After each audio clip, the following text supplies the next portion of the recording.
Well, hey everyone, welcome back for another tutorial series. This series will be on dungeon generation. Basically, what we are going to do is we're going to create a grid that has a bunch of different tiles in it, and we'll set a specific sprite for the walls, where basically you wouldn't want your unit to be walking, but then we'll be able to make a pathway with a different kind of tile, so that way you can visualize the path that it can walk and that it can't. I got this idea from when I was younger. I played Digimon World 2. Well, Digimon World 2 has dungeons you can go into, but it is a 3D game. This will just be a 2D rendition of it. We're not going to have players or anything walking around. This is just actually how you generate the dungeon. And that's pretty much it. So let's go ahead and get on into it. So let's go ahead and create a new folder called scripts.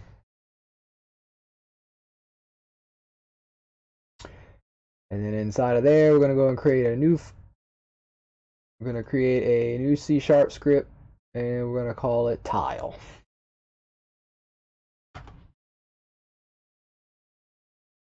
Then we'll go ahead and open it up. Visual Studio.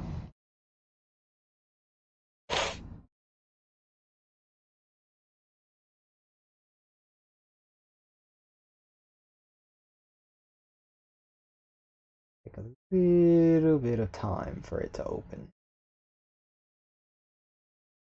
but not too bad.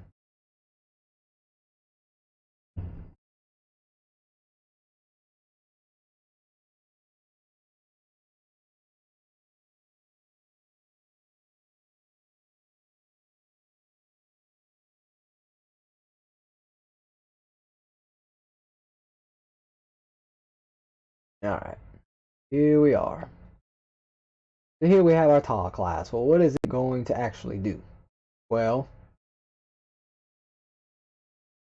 I can tell you that it's not going to inherit from mono behavior.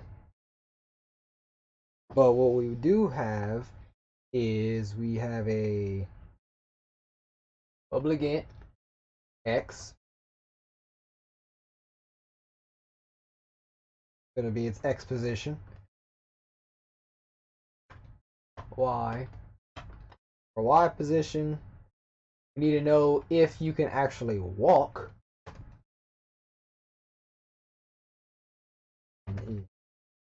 Walkable. And then we'll go ahead and make a constructor. X, Y, and bool walkable. Out of here, we'll do this dot x, this dot y is set y, and this dot walkable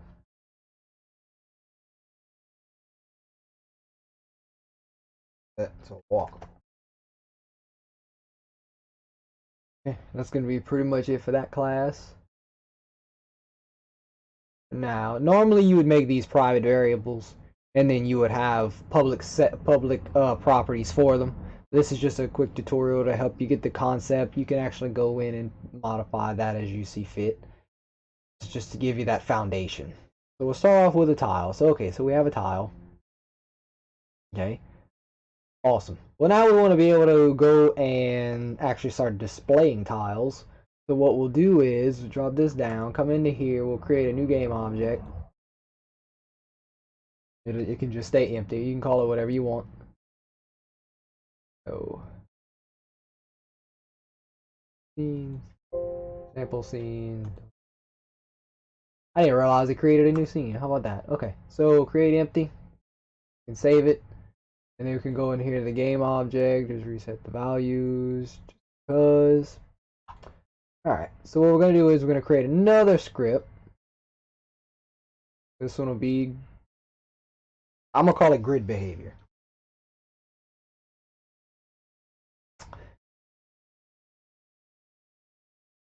Oh,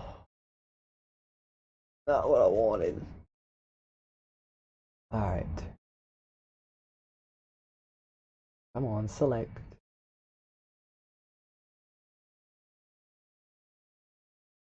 Okay. What is going on? Alright. This one. No. I don't know what's going on here. Everything's wanting to click itself. Okay. This. Now we're changing it. Grid behavior. Like that. Now we can get out of this. Go into here. Double click it. Let it open up. Grab my mouse pad. It wants to act.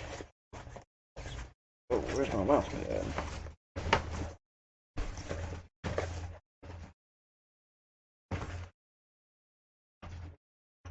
Well, a mouse pad it is. Okay. So, double click it. Click it open. Change this. Grid behavior.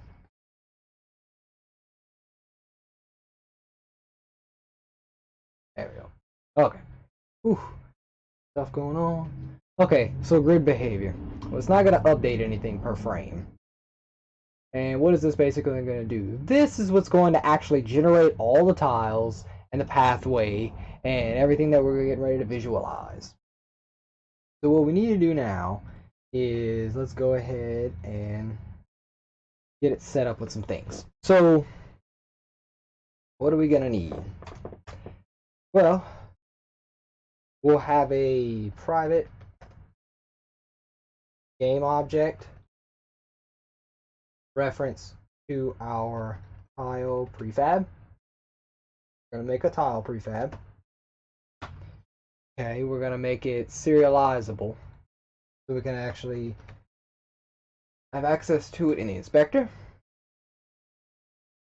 Okay, we'll need a public sprite for the walls. Public sprite for floors. And we can actually make these private and serialize them as well, just for good measure.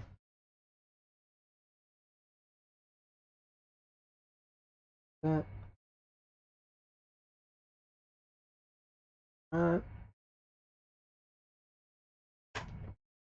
And there we go. Okay, so those will pop up in the inspector as we want.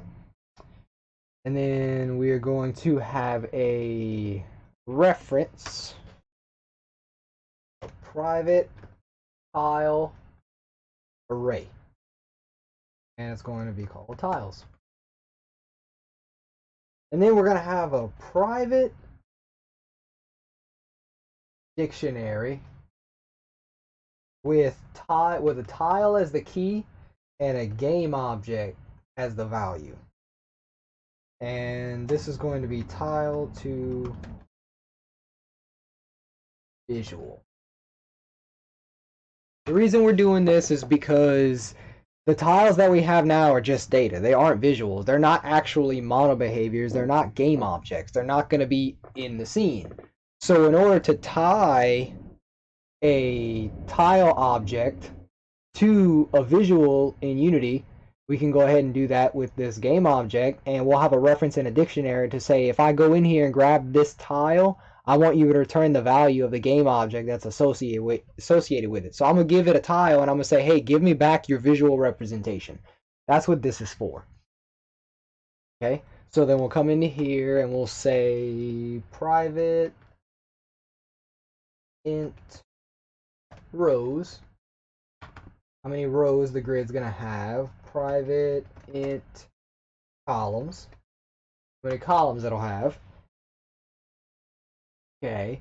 I'm gonna create a private constant int grid size. And I'm gonna set it to 111. I'll explain why it's going to be 111 in a moment. So basically the way it's going to go is I'm going to create a grid that's 111 by 111 tiles. The reason I'm doing that is because when we go to create our rooms, we want to have the rooms have a specific size. Well, I'm going to want the rooms to be between 5 tiles wide and high, or 10 tiles wide or high. This 111 ensures that there will be at least one wall. It essentially makes a boundary on X and Y. It'll make a border around the entire map. That's essentially why we did 111. And I'll show you as we start coding more how to get into all that. So what we're going to do first is we'll go ahead and we're going to set up the tiles. So let's go ahead and create a function for set up grid. We'll set up tiles, okay? And we're just gonna call this on start. So whenever we do start, it's just gonna spawn all the tiles. That's all we want. We just want it to spawn tiles. So let's go in here, set up tiles. What we want to do first is this dot tile to visual. We want to set it to a new dictionary. Okay, and then we want to do this dot tiles set to a new tile array, giving grid size by grid size. Okay, so now we're going to initialize everything. So now we're going to come in here and we're going to create a game object, and we'll call it full grid. This is just going to be a visual container in the hierarchy, so it's not spammed in the hierarchy. I'll show what I mean. So we'll go here, we're going to set a new game object, and we'll give it a name, full grid. Okay, so this is going to create an empty game object in the inspector. And then we're going to do full grid dot transform position set to a new vector vector 3 dot 0. So this is just going to go and make an empty game object in the scene, and I can show you what that does. Transform with an M. Okay, and that'll be this right here. So we'll go back into here, save it, and do this little loading thing here. We'll go and attach the grid behavior to the script.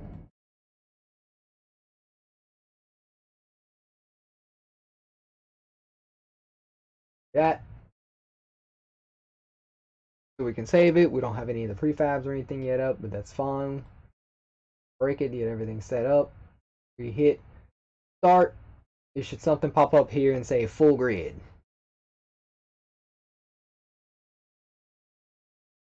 There it is, full grid. And all the tiles in the grid are going to be underneath that parented as children. Now, we will go ahead and I'm going to create a folder called textures. I'm going to import some sprites. So, folder textures. And inside of here, I'm going to drag in, you're already going to have it at this point. I'm going to go and drag in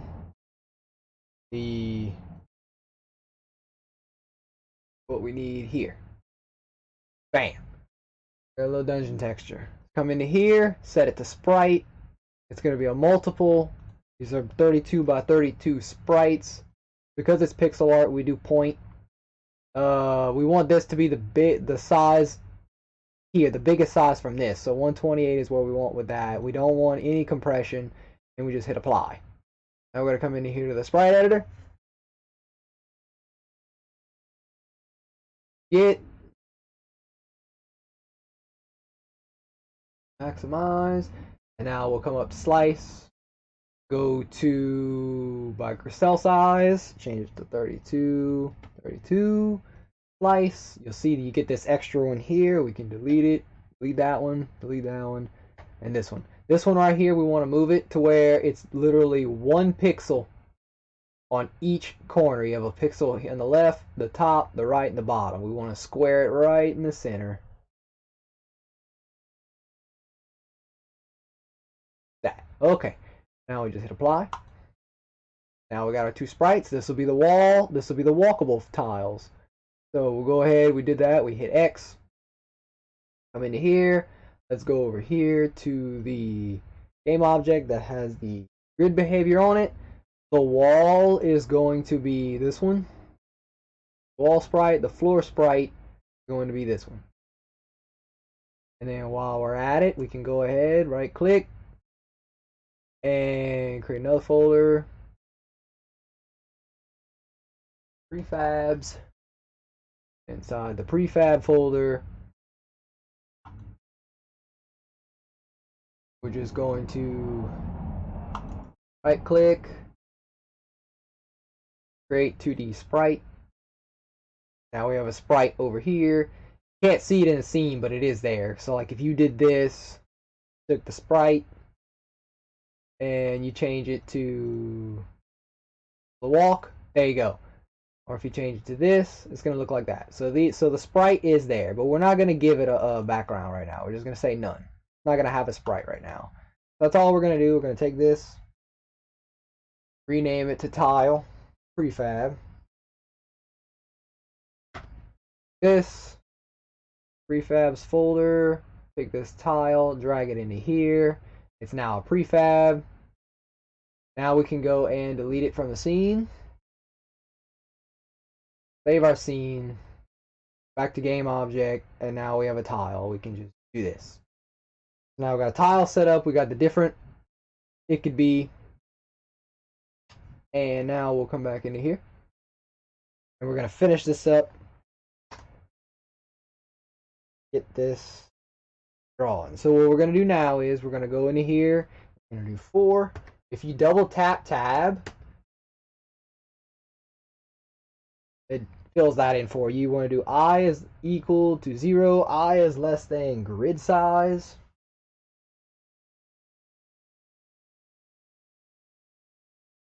Measure. Okay. And then we'll come inside of here. Have another for loop. This one. J. And then this grid size. Oh, we can't diss it because it's constant. This is true. Alright. Yep, can't use this on a constant. Okay, so there you go. So now we're going to loop through from 0 all the way to that grid size, okay? So it's going to go from 0 all the way to 111. It won't reach 111 because it's less than. It's going to stop at 110, which is what we want. So we're going to come into here. We're going to say, okay, we're going to create a tile. P. And we're going to set it to a new tile.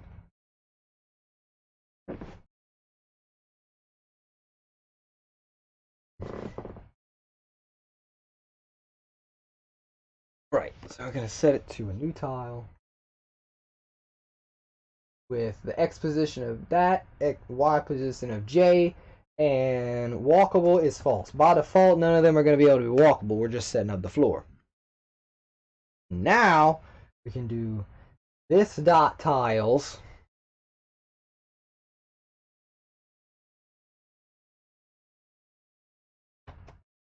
Set to T. So now we went in, so we created a new tile. We went into this tiles and set that index to this. The tiles at this position. So in the not the dictionary, excuse me. In this array, 2D array, we have we're setting the tile into that array like that. Okay, well cool. So now it has a tile about what it, what it needs. Well, Now, game object, go to game object geo, and then we'll instantiate this dot tile prefab. We're going to instantiate a copy of the tile prefab, add a new vector 3, and the vector 3 is the position we want to instantiate it to. We want it to be instantiated at where we passed it in here. Nothing on the z-axis. This, and then now we're going to do quaternion dot identity. Basically, is just, we don't need to worry about the rotation. We just give it that rotation. And this. That's it for that one. Now we go to geo.getComponent sprite renderer.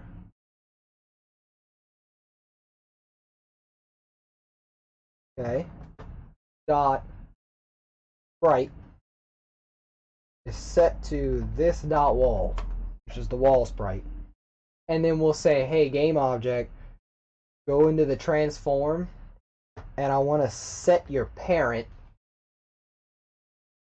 to be the, what do we call it, full grid?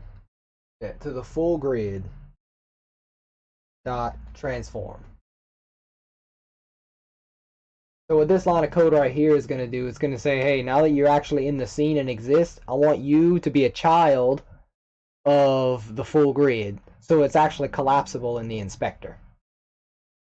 And then, now that we have all that, we just got to go into our this dot tiles to visual dictionary, and we're going to add this tile. We're going to add this tiles.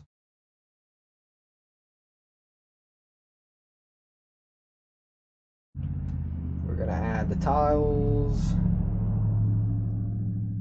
ij, and we're going to give it the game object as the value of it. So when we run this function now, it's going to generate a lot of tiles.